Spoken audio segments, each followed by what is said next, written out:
A couple of weeks earlier, that is on November 8th, when the whole world was waiting for the outcome of US presidential elections, Prime Minister Narendra Modi came out with his master stroke on the corruption, counterfeit currency, terrorism and black money by announcing demonetization or surgical strike for the seizing 500 and 1000 rupees notes.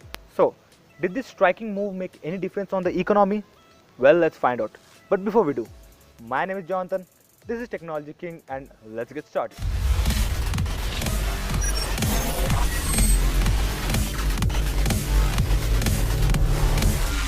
Before taking a look on the impact, let's first find out how and who manages the money. So, the Reserve Bank of India manages currency in India and derives its role in currency management on the basis of Reserve Bank of India Act 1934 and the new redesigned series of 500 banknote in addition to a new denomination of 2000 rupee banknote is in circulation since November 10th of 2016. The new redesigned series is also expected to be introduced the banknote denominations of 1000, 100 and 50 in the coming months. By the way, the term demonetization or surgical strike is not new to the Indian economy, as the highest denomination note ever printed by the Reserve Bank of India was 10,000 rupees note, that is on 1938 and again in 1954, but these notes were demonetized in January 1946 and again in January 1978 according to Reserve Bank of India data. So by this we can easily conclude that Reserve Bank of India manages the currency in India. So let's now take a look at the pros and cons of the demonetization or surgical strike on the 500 rupees and 1000 rupee notes. One of the biggest benefits of this move is that it is going to drastically affect the corrupt practices. People who are holding black money in cash will not be able to exchange money, as they would be in a fear of getting penalized or prosecuted by the authorities. Enemies of the countries which are involved in counterfeit or fake currencies and terrorism will not be able to continue it further for quite some time. Furthermore, banking system will get a boost as more than 7 to 8 lakh crore base money will enter the system. However, it needs to be seen how much money actually remains in the system once the cash withdrawal limits are eased. And most importantly, in the long run, tax and interest rates on loans are expected to come down as higher income tax collections arising from the better compliances would offer scope to reduce rates over the long term. This in return will drive up disposable income. This can give a positive impact on the consumption demand in the long term.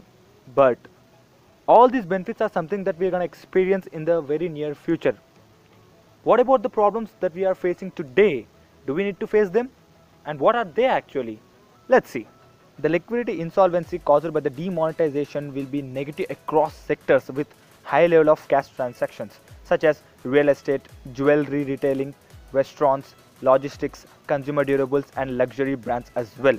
It will even be facing some impact on segments like retail or SME. Those companies with high level of debt will face more pressures than that of smaller sectors. And also, there will be added replacement cost of the currency. We cannot ignore the increased cost of operating ATMs that need to be filled more often than not and huge burdens on banks. Initially, it is very difficult to create cashless society as more than 50% of Indian population is not well versed with card transactions.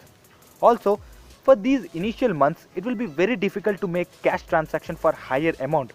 But the government is taking steps to improve liquidity on the system and to reduce inconvenience as much as possible. Finally, India is certainly going to experience a din in PM Modi's regime. The decision of this surgical strike on black money was not taken in a day or two. Similarly, where we cannot experience digital India in a day or two. And this plan is the result of Prime Minister's meticulous planning and a never-ending fight against corruption. As a result, has successfully made the right stroke at the right time. And finally, the penal provisions are hefty enough to ensure that corrupt practices will find it hard to take roots again.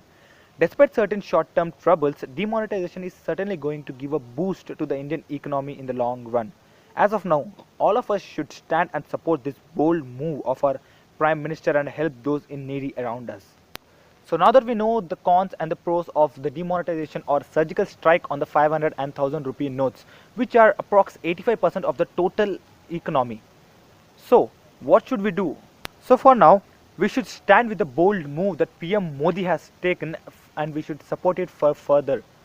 And that pretty much winds up the video. Hopefully enjoy the content. If you did and feeling like the one who's privileged to have an awesome supporting audience like you feeling, make sure to crack that like button.